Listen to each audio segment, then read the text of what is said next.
Good morning, and welcome to Neighborhood Unitarian Universalist Church in Pasadena. Welcome to all members, friends, and guests. My name is Mimi Hennessy, and I'm serving as your worship associate today. Neighborhood Church creates and grows an inclusive community of faith, connected by love, spirit, and service. We acknowledge our presence on the ancestral and unceded territory of the Gabrielino Tongva peoples, the traditional caretakers of the lands and waters of this campus. With respect for the rights and wisdom of Indigenous people, we acknowledge our harmful colonial histories and commit to decolonizing our own practices, to learning new ways of being in community and with each other, in good relationship with the Indigenous people of this land and with the land itself. Today's service is led by Reverend Dr. Omega Burkhart. The music today is led by Michael Fausto with the Neighborhood Choir with accompanist Wells Lang and Ellen Rosenblatt and Sonia Ohan. Please take a moment to silence your devices as we begin our service. And speaking of Wells, he will be premiering his Shakespeare quartet or quintet, I can't remember, in next Saturday. So if you don't have a ticket, look for information in the Thursday newsletter. Families with young children are always welcome in the sanctuary, and there is additional seating in the entry foyer or narthex. I have two brief announcements. Sign-ups have started for the next Esperanza service trip. Travel to Tijuana, Mexico with neighborhood church members and friends for a weekend of heartwarming labor and community building. And believe me, you do not need skills. I've gone, and that is as low a bar as possible. The next trip, and it's very fun, the next trip is scheduled for April 25th to 27th. Sign up on the patio after today's service or email Trace Izzard. This trip will be Neighborhood's 43rd.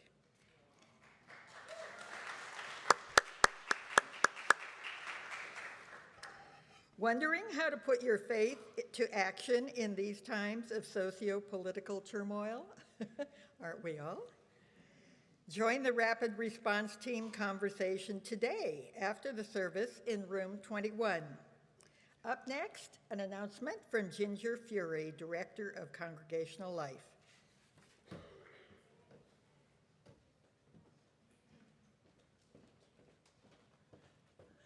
Good morning. Good to see you all. New Member Sunday is quickly approaching. We are so excited for all of you who have joined us already and who are continuing to have meetings and join us. New Member Sunday will be April 27th this year. If you are considering membership or if you are new to Neighborhood and would like to learn a little bit more about Unitarian Universalism and a little bit more about Neighborhood and our programs, please join me today after the service next door in our living room. And also next Sunday, April 6th, that'll be the last new to UU class before Membership Sunday. If you have any questions, please find me afterwards. Thank you.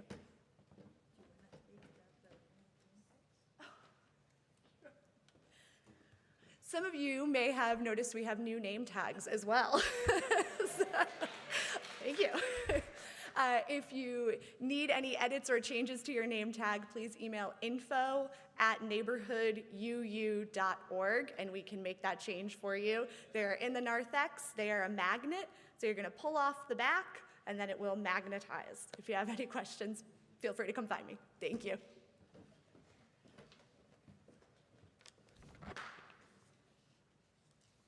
More extensive announcements, as well as our order of service this morning, are available as a link in the Sunday email. Our order of service is also available online by scanning the QR code on the back of your hymnal with your phone camera. Again, welcome to Neighborhood Church, whoever you are and wherever you are on your spiritual journey. Welcome to this inclusive faith community connected by love, spirit, and service. And now I'd like to welcome members of the pledge team for a special announcement.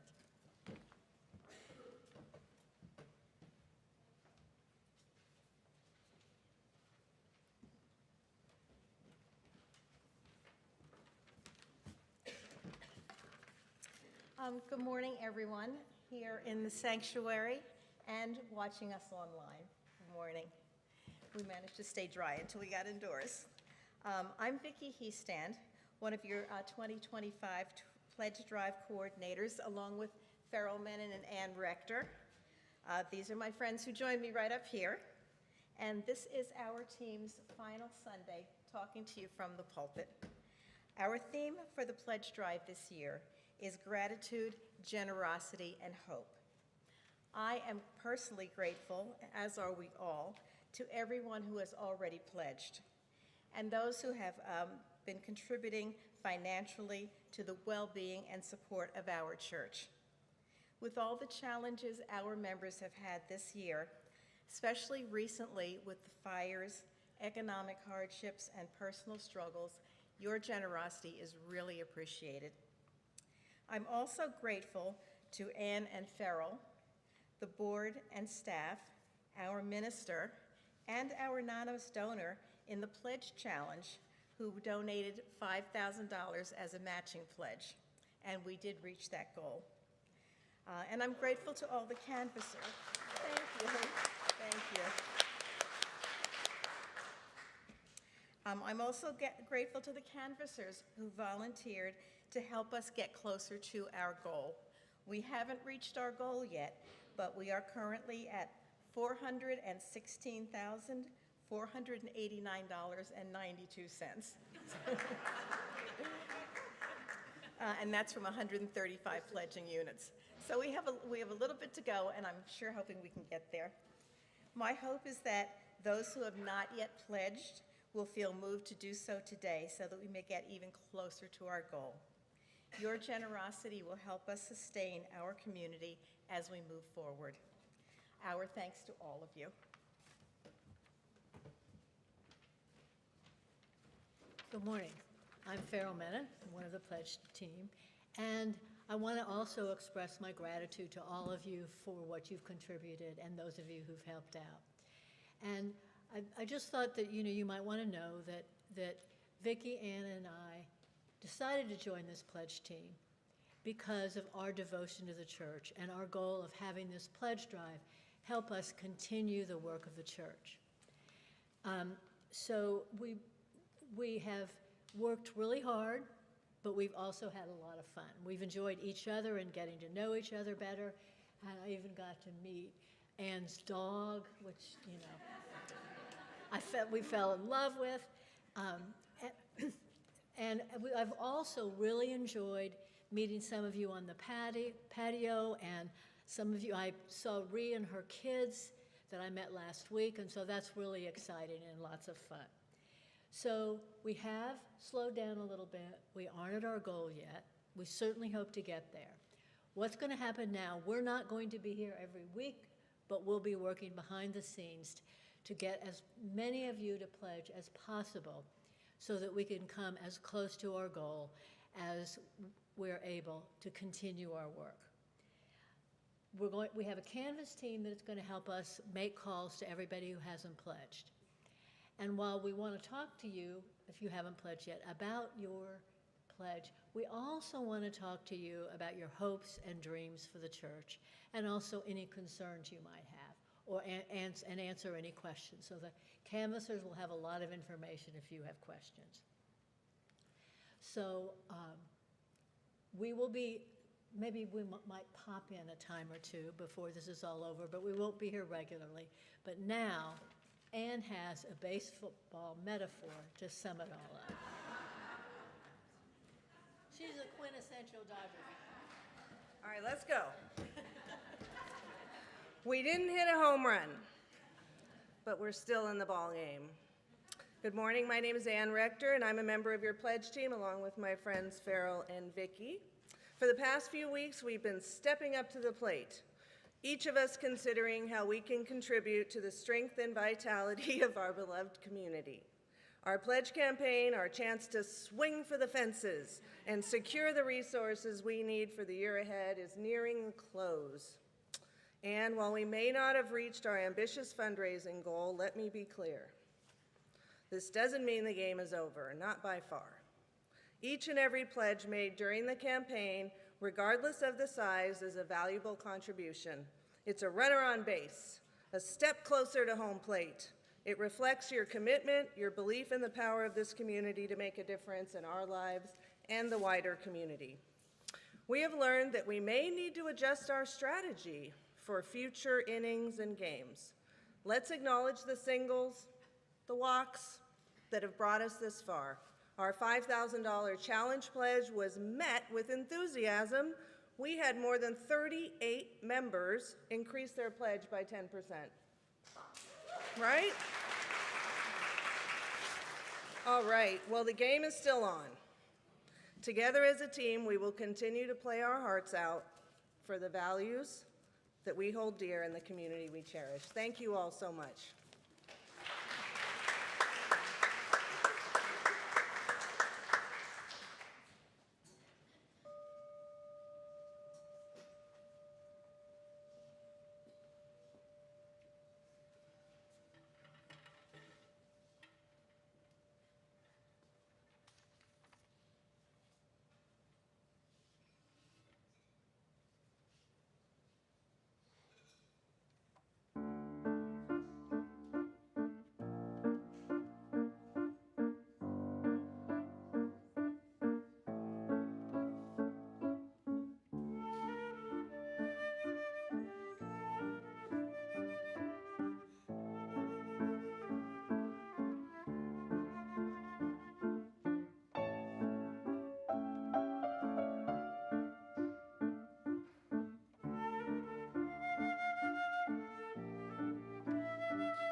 opening day has come and gone, and the Dodgers are up 3 games. 5. I wrote this sermon while watching the Brewers, my other hometown, however, get demolished by the Yankees and some unfair bets. It's all right. I am a believer in karma. It's a long season, and it requires much spiritual and mental fortitude. As Yogi Berra once famously said, baseball is 90% mental, and the other half is physical. So we've got a lot of time. We gather today to celebrate joy in community, and using the joy of team play is no different than what theologian Dr. Michael Hogue calls religion itself, spiritual meaning-making through play, spiritual meaning-making. Our chalice lighting words come from Bart Giamatti. He was an American professor of English Renaissance literature, the president of Yale University, and also the 7th commissioner of Major League Baseball. Baseball is not about homecoming. He said it is a journey by theft and strength and guile and speed, out first to the far island of second, where foes lurk in the reefs and green sea suddenly grows deeper, then to turn sharply skimming the shallows, making for shore that will show a friendly face, a color of familiar language, and then to third, to proceed, no longer by paths indirect, but straight to home. Come, let us play ball together in this space.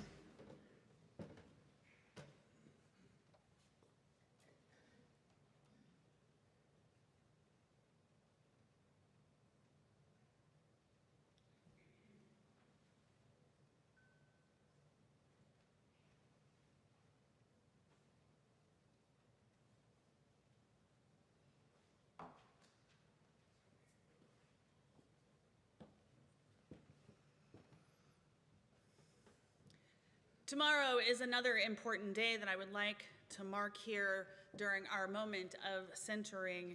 Tomorrow is Trans Day of Visibility, and let us affirm that trans people in our midst, gender exuberant folks with us, we love you, and we are glad you are here. Here's a blessing from my colleague, the Reverend Gretchen Haley. When Jesus declares even death cannot hold him back, maybe what he means to say is nothing can keep you from the life you were meant for. Closets like tombs are no match for the power of a person radically willing to forge their own path, proclaim their own name, transgress norms, transfuse truths, transform the elements, transfix the world in a story of love that transcends binaries and belief systems, love that calls all our stories sacred and calls all of us beloved. When the crocuses find their way through the snow and the rocks, maybe what they mean to say is, we see you, transmitting light even in these darkest days, transcribing the future on our hearts, transversing borders of gender and transitioning this world from judgment to joy, like it's our birthright, for of course it is. For this day and this life is a gift given to us all equally, a transparent miracle inviting us all to finally be free. I light this candle in honor of Trans Day of Visibility.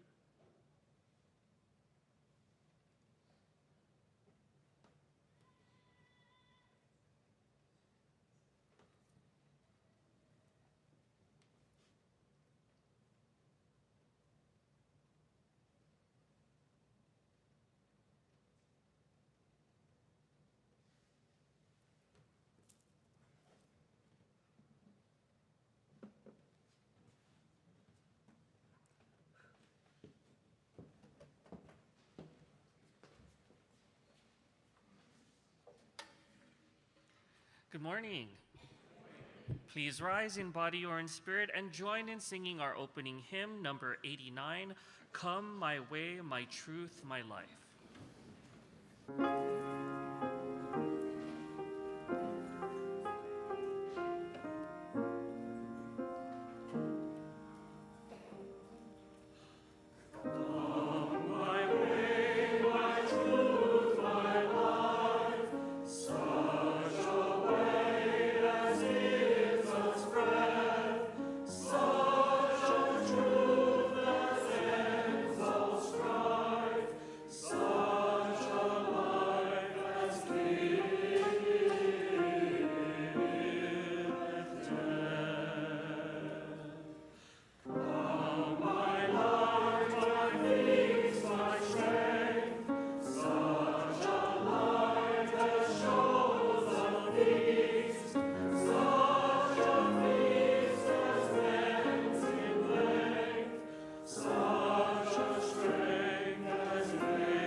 We know it takes a team.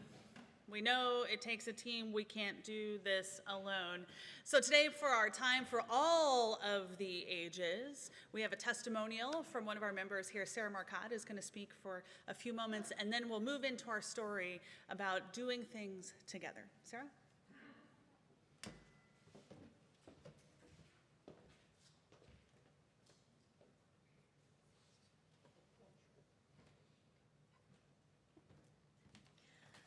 Good morning. Got my Dodger blue on. Okay. Yay. So, my name is Sarah Marcotte, and I have been coming to Neighborhood Church since 2019, actively involved since 2022. Now, that year I raised my hand, and they haven't stopped calling since. That's okay, because I come from a family of joiners. We all like skin in the game, and we are willing to pay to play. But I am not talking about baseball. I'm talking about bingo. Now, to know Neighborhood Church is to come on Sundays and to join us here in services. Next level is to try out the programs, activities, clubs, and committees that make up this vibrant community. Now, when I first joined, I thought about this kind of like a bingo card. Every few months, I would try something new, and I'd check it off on my imaginary card. Now, yesterday, in a thought exercise, I went through our website, and I created a real bingo card and checked off the programs that I have engaged with. So checked off here are Esperanza, the Pledge Committee, Dining for Dollars, little pastoral care. Not checked off our neighborhood chorus or bells, since I have this like tin ear. Also not checked off are the young adult group, but I don't know why. I am on the search team, but that's supposed to happen rarely. So, this is a bingo round that I know I won't win, because not all of these offerings appeal to me. They may not all appear to you, though I admit to being a little curious about the OWL program, because I know my 1970s sex education left a few things out. Okay, so I am grateful for the 32 options I put on this card for a few reasons. Joining these activities has deepened my relationships with church members and enriched my experience here. I've enjoyed the friendships I've made with many of you through this work, and though we may only see each other on Sundays, I feel seen. Secondly, these activities provide all of us a means for us to live our UU values.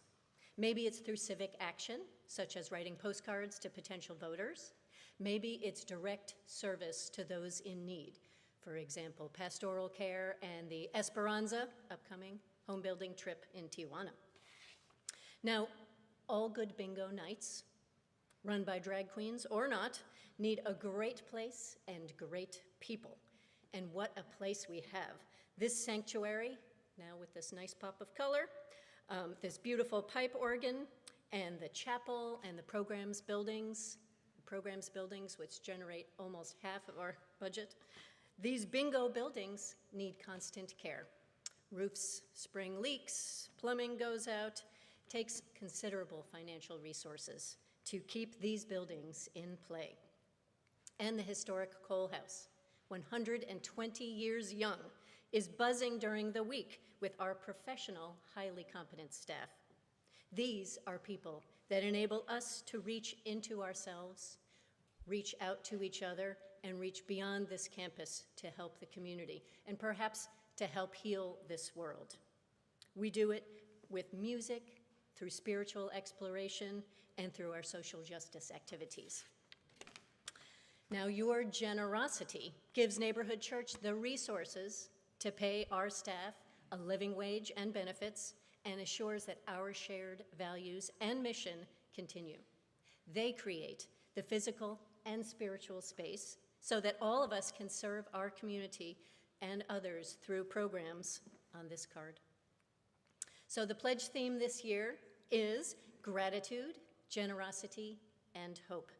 Rather awkwardly, I've asked these first two words, gratitude and generosity, to play with my metaphor of the bingo game.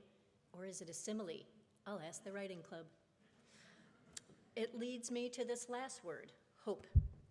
Now for me, hope has this connotation of uncertainty, like we don't know the outcome of this game. But that is not how I feel.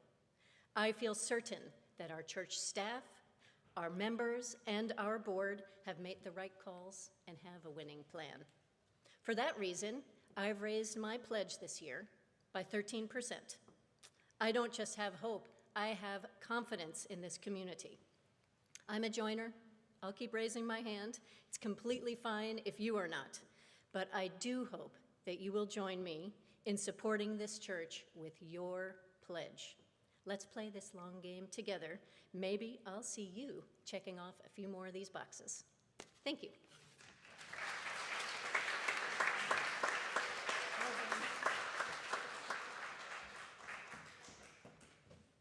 Well, hi there. I'm Hannah Peterson, and I'd like to invite all the children and youth up to the front because it's story time.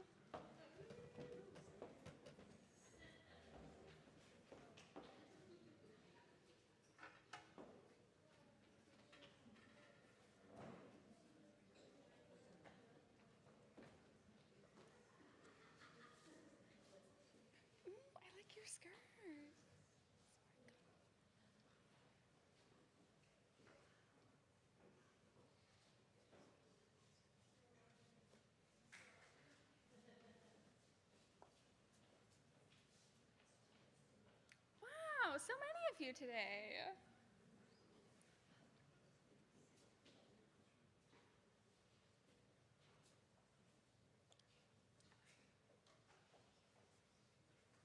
All right, so today we'll be reading Come With Me by Holly M. McGee, illustrated by Pascal Lemaitre. All over the world, the news told and retold of anger and hatred, people against people.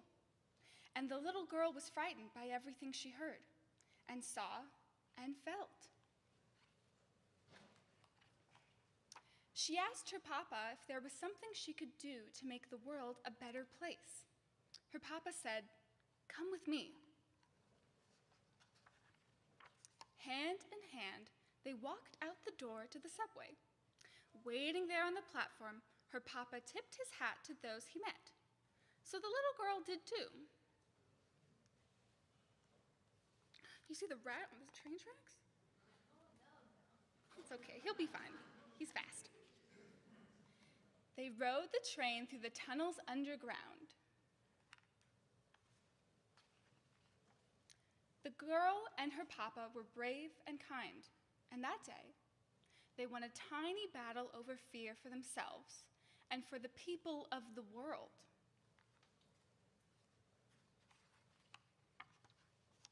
The news kept telling of anger and hatred, and the little girl asked her mama what she could do to make the world a better place. Her mama said, "Come with me."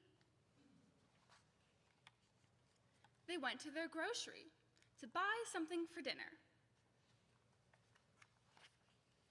Because one person doesn't represent a family or a race or the people of a land. Her mama cooked, and the girl set the table, piece by piece, as she's always done.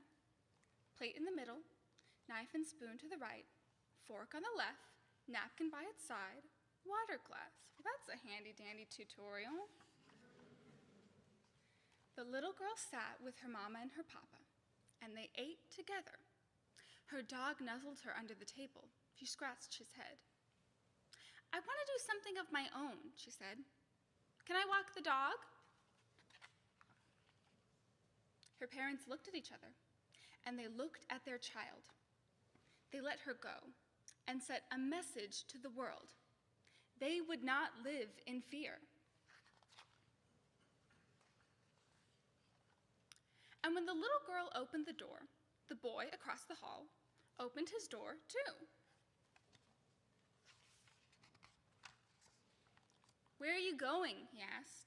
The little girl said, "Come with me." Because two people together are stronger than one. The girl, the boy, and the dog were happy to be out. One step at a time, they understood what they could do to make the world a better place. They could go on.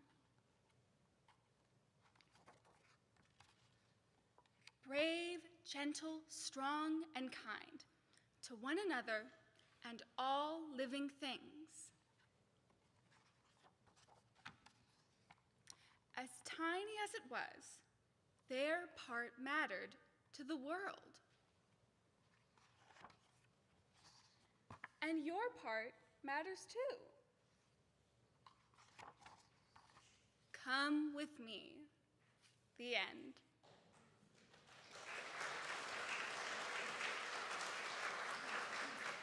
If you'd join me now in singing our children out to their classes.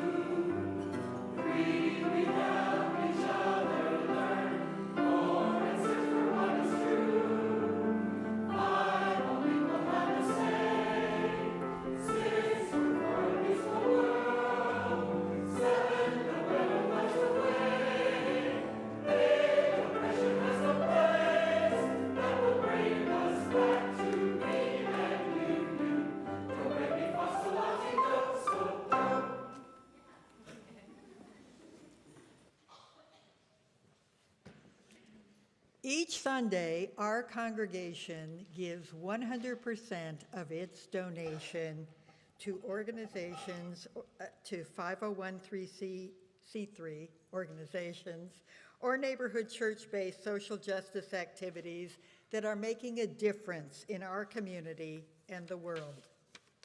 Each selected guest organization aligns with our community's mission and values and is nominated by church members who are often longtime volunteers and supporters of these change-making organizations. You can donate in one of two ways. You can use your cell phone to donate by texting the number on the screen,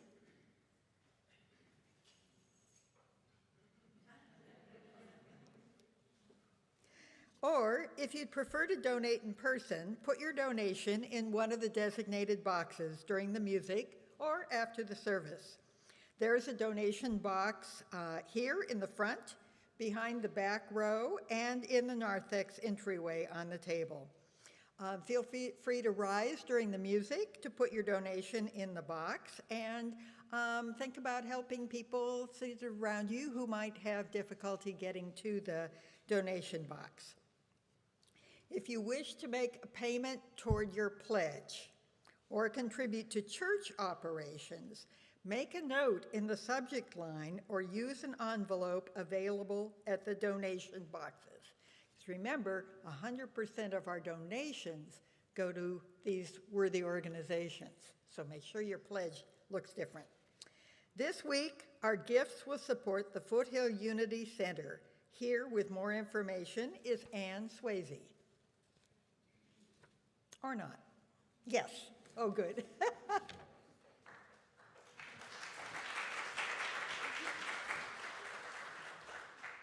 Hi, good morning. I feel the need to say go Dodgers, even though lifelong Giants fan, but I love the Dodgers. I was born in San Francisco. I can't help it. But I'm Julianne Swayze from Foothill Unity Center. Thank you so much for having me here today. This has been wonderful. I'd like to thank Nadia Hillman for inviting us. My husband, Steve, is out there. I just want to tell you briefly about Foothill Unity Center. We have been supporting the community for the past 45 years. Foothill is primarily a food pantry with our main headquarters in Monrovia and our satellite site in Pasadena. From these two sites, we serve 13 cities along the San Gabriel Mountains. Our services include food, housing assistance, social services, crisis management, job development, and volunteer opportunities. On average, the center serves about 12,000 unduplicated people a year and around 5,200 families. As you can imagine, after the Eaton Canyon fires majorly impacted our clients and staff who live in Altadena and parts of Pasadena. Nearly 9,000 homes were burned that night on January 7th. The center has been working with our community partners since this time to provide our neighbors in need with food, crisis management, housing assistance, eviction prevention, support with filling out FEMA and other paperwork, replacing items such as driver's licenses, passports. In the last few weeks, since the night of the fires, our center has experienced an increase in the number of neighbors. I'm grateful for this opportunity to speak with you today. And if anyone would like a tour or to volunteer at the center, I'll leave some cards, or you can reach out to me via the website or my email. I would love to tell you more about the center, but more importantly, I'd like to show you the center, particularly our Monrovia site with our warehouse. Thank you so much.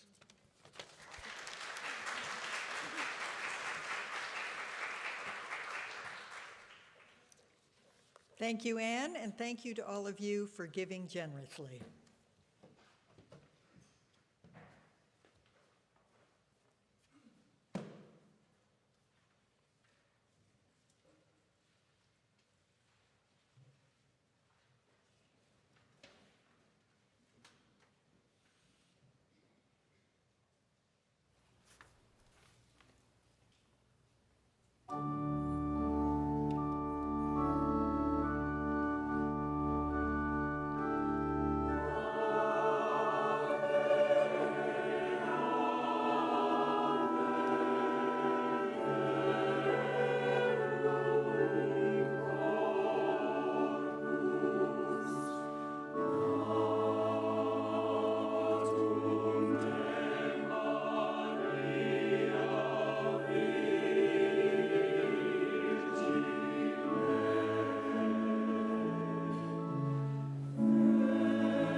Our reading this morning comes from a book entitled Baseball as a Road to God, Seeing Beyond the Game. These words are by John Sexton. He writes this: "In the basement of my family's home, my friend Bobby Dougie Douglas and I knelt and prayed with all the intensity we could muster, grasping between us in dynamic tension each end of a 12-inch crucifix we had removed from the wall. We prayed before a radio instead of an altar, which broadcast the sounds of Game 7 of the 1955 World Series instead of hymns. We had sprinted to my home the instant the nuns released us from our 8th grade class, sprinted as fast as we could, driven by our knowledge that with 3 innings to go, the Brooklyn Dodgers were leading the New York Yankees by the perilous score of 2-0. All we and every other living Dodgers fan had known to that point were the pain and anguish of bitter disappointment. 3 innings, and that could finally change. In that basement, seconds felt like hours as we prayed and lived through each agonizing pitch, through the pinch-hitting appearance of an injured Mickey Mantle with 1 man on and 2 out in the bottom of the 7th inning. He popped out, though the tension in the inning later as Yankees put 2 men on 2 out, the young Dodger pitcher Johnny Padres struck out Hank Bauer on a high fastball to end the threat. Release did not come until Yankee rookie Elston Howard tapped the final pitch, a changeup, weakly to short indeed, not until Pee Wee Reese's low throw had been snared by the outstretched glove of Gil Hodges at first base. For 3 innings, time had slowed, but in that moment, it froze. The Brooklyn Dodgers had won the World Series. 7 decades of waiting were over. Dougie raised his arms in exultation, releasing the crucifix, whereupon the laws of physics drove the head of Christ into my mouth, chipping my front tooth. I wore that chipped front tooth unrepaired as a visible memento for nearly 50 years.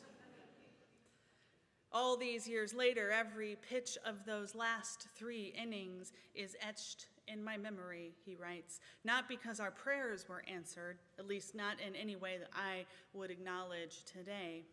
That day lives for me because still it was magical, better yet, mystical.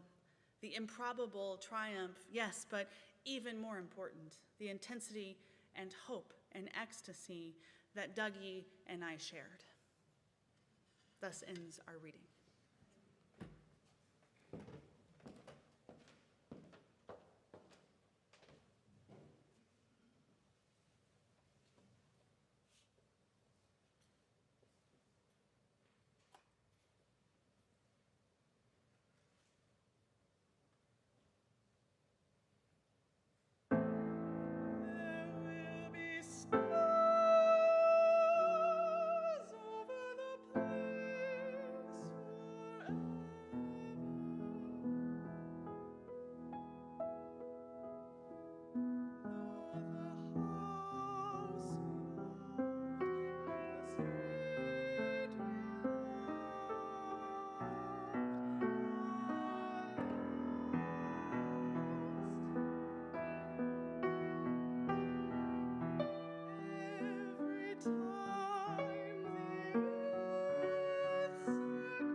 have to find Ann Rector.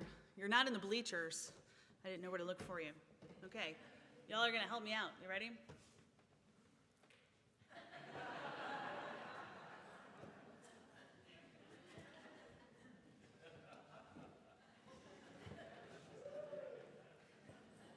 Okay, we're gonna get there. Come on now. Whew.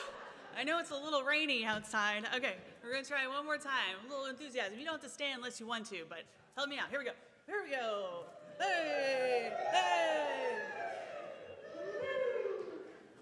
Back again. All right. Whew. We got there. We had our 7th inning stretch during the offertory, so it wouldn't be right if we didn't do the wave.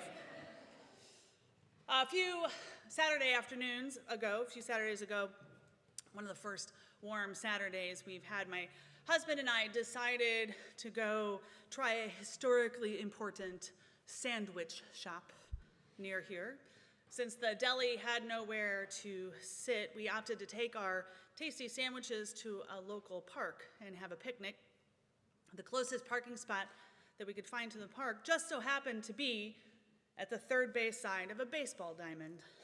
No game was being played at that diamond, which is why we got the parking space, of course. But there was a game at the diamond across the park. We decided to sit in the bleachers anyway, enjoy the sunny day and the sounds of a vibrant local park on a Saturday afternoon. Now, shortly, within a few minutes, 2 very young children came running from the sidelines of the other baseball diamond. Young, perhaps only 5 or 6, small. One sported a big blue batting helmet that made their small body look even tinier. If you've ever seen a 5-year-old play Little League, you will know what I'm talking about. And of course, their size was only magnified by this giant bat that was probably taller than either child. The second child had a pink glove and a ball. Now, as children do, they spent many minutes negotiating who would do what, who would pitch, who would hit. And my husband and I sat there. Now, he was a Little League coach for a very long time, and he, I could tell, was fighting the urge to not go assist in some way, but we decided we would sit on those bleachers. We would enjoy our sandwiches and watch these 2 young children sort it out.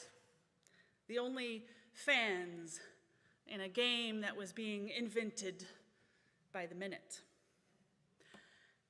And by golly, they played a game. The one with the pink glove could actually throw and field a ball, which, again, if you've been involved in Little League for 5, 6, 7-year-olds, may or may not be the case. Impressive glove handling skill for a child who seemed so tiny. And the hitter managed to make contact with the ball. A slow ground ball that made its way to the grass between first and second base, and that child ran towards first base. Now, there wasn't a game, so there was no base, so the child sort of invented where first might be and stomped on it, and then, in a beautiful arc, ran it out, veering off to the right, off the sideline, like someone had apparently taught them to do. The child was safe. I think, as far as I could tell from my vantage point on the visiting team's metal bleachers. It's baseball season, dear ones, and in a social media post earlier this week, I urged all who celebrate opening day to enjoy the sacred holiday, and the only ones who responded, of my near 1,000 contacts, were other ministers.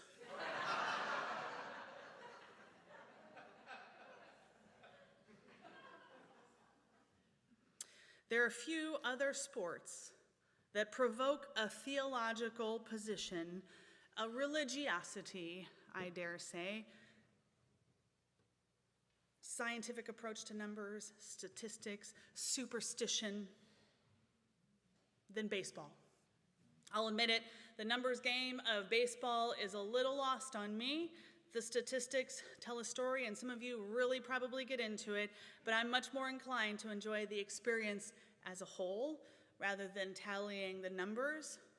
It's the experience as a whole for me that resonates. There's something profound in the here-ness of baseball that borders and indeed often overlaps into the sacred for me. Writes John Sexton, the similarities between baseball and religion abound, the ballpark as cathedral, saints and sinners, the curses and the blessings.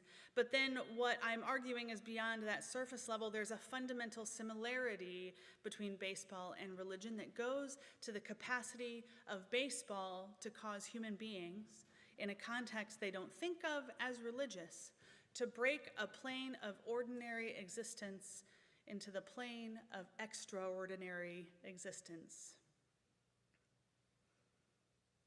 Now, I have indeed preached on this before. There is an understanding of baseball that aligns with a philosophy or a theology, of course, depending on your point of view. One that I myself find important, and that is baseball as an experience of Zen, of presence and mindfulness, of practice rather than belief. However, if you start to do any research on religion and baseball at all, you'll find that the lens of religiosity in baseball tends to go in another primary direction, that of a Christian understanding of God as arbiter or referee, one who may determine a given outcome of the game and to whom thanks are given when the game goes in one's favor. This combination here is exemplified in the words of Susan Parks. She writes, she's a Christian theologian, she writes, baseball has much to teach us about Easter. For example, in baseball and Easter, there's always a jeering crowd. We all know this from Good Friday. We also know it in our own lives. There will always be people in this world who prefer jealousy over joy, people who would rather tear us down than build us up, and people who would rather destroy than delight in something great. She says, I'm reminded of the old saying, beware of the masses, for sometimes the M falls off.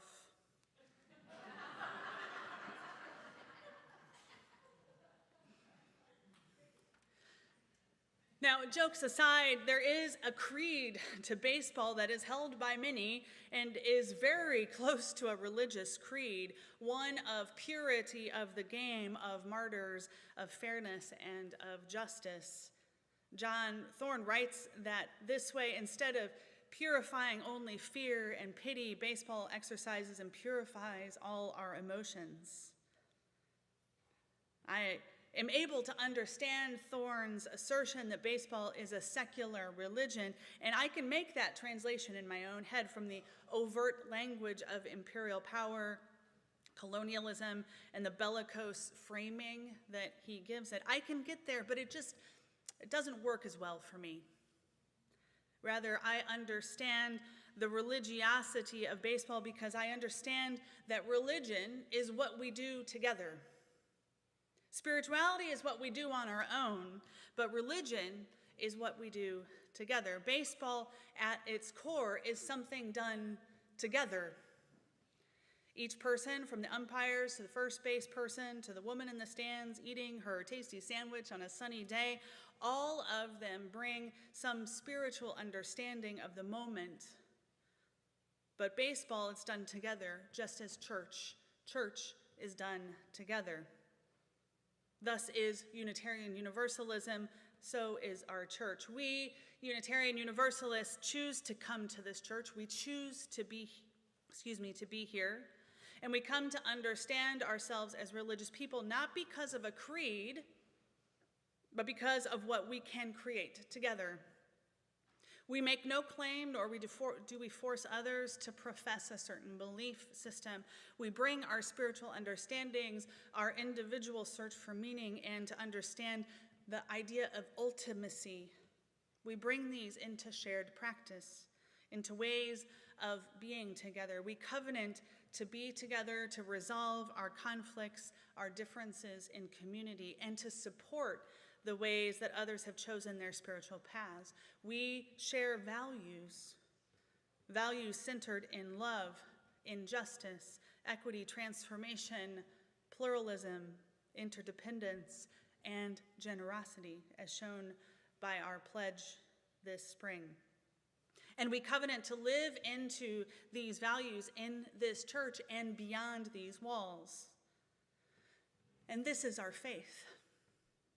It is a faith without creed. As Unitarian Universalists, many of us struggle with language that seems borrowed from creedal religions, especially those of us who come to Unitarian Universalism having had experiences of pain or trauma in other places. But Unitarian Universalists, we do have a faith, and we can use that word. It is real. It's not a faith in one outcome. It's not a faith in one singular path or direction, but in our capacity as loving and interconnected humans to center our values in this loving community, which is the world. Now, I've been reading over the past few months this book here. This is A Neighborhood, Then and Now, 100 Years of Neighborhood from 1885 to 1985. Indeed, this is the Reverend Brandy Lovely's copy. The Reverend Brandy Lovely served this church from 1968 to 1993. And I would like to read his words, except I left my reading glasses on the table.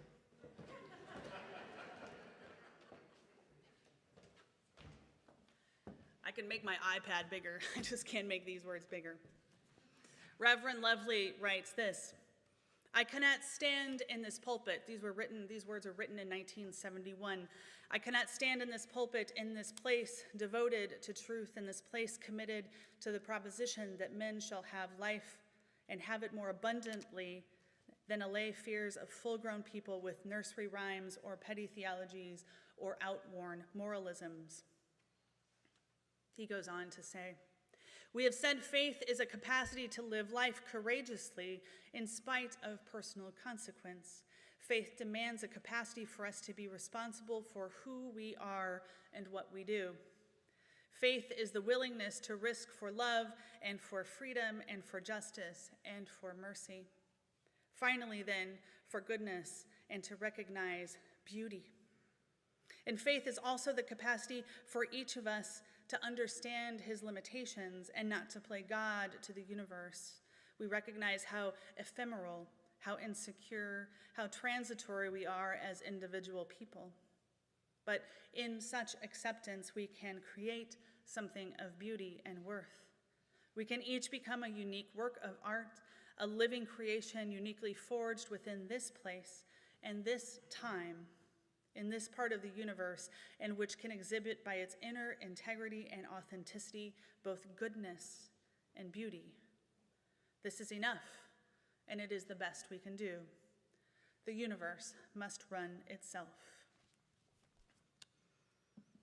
This line in particular calls to me, faith demands a capacity for us to be responsible for who we are and what we do. Faith is the willingness to risk for love and freedom and for justice and for mercy. Finally, then, for goodness and beauty.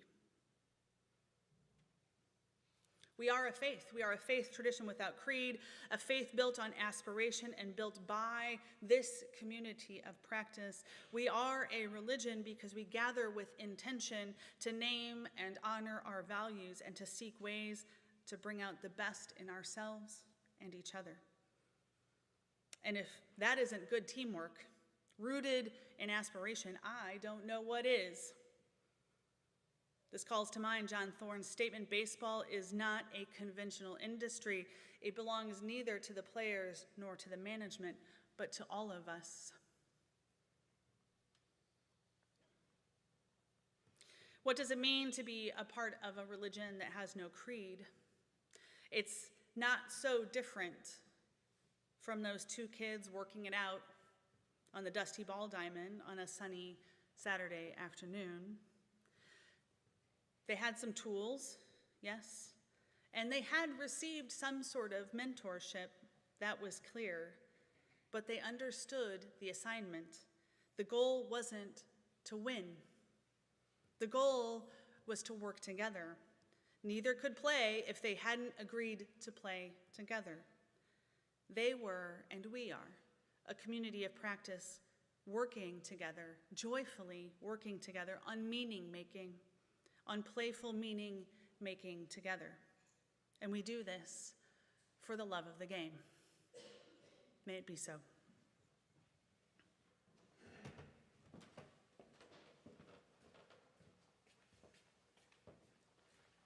Please rise in body or in spirit and join in singing our closing hymn, Take Me Out to the Ball Game.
Even those of you who aren't big baseball fans, I saw you singing along. Baseball calls us to live slow and to notice. We extinguish this chalice today, but not the intentional slowing down, to celebrate our interconnectedness as people of faith. May we go from here knowing that we are not alone in playing this game. Amen.